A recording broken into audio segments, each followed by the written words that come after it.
In today's video, I'm going to teach you how to download Webflow. By following these easy steps, you'll be able to get your project files in no time, whether you're planning to back up your work or move it to another host. Let's dive right in.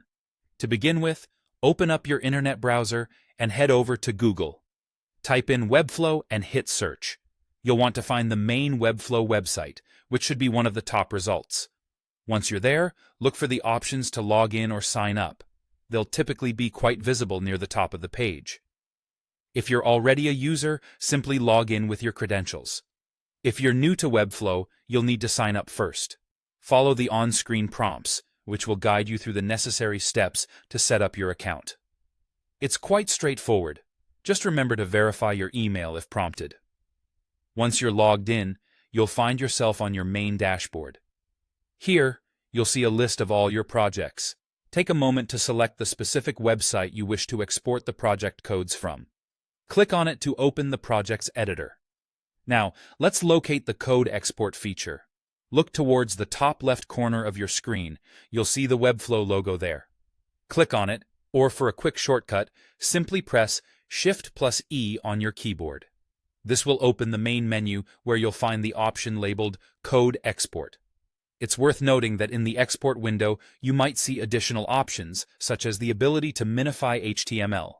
This feature can help reduce file sizes and improve load times if that's something you're considering. Now, here's a crucial point to remember. If you're using a free Webflow plan, the code export feature won't be available to you.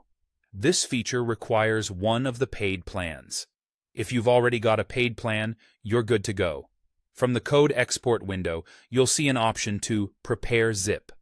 Click on this button to initiate the download process. What this does is package all the necessary files, HTML, CSS, and JavaScript, into a neat zip file for you to download. Once the download is complete, you can simply unzip the file to access all the individual components of your website. And there you have it. Those are the steps to download Webflow. Following this guide should make the process seamless, whether you're backing up your site or preparing for wider distribution.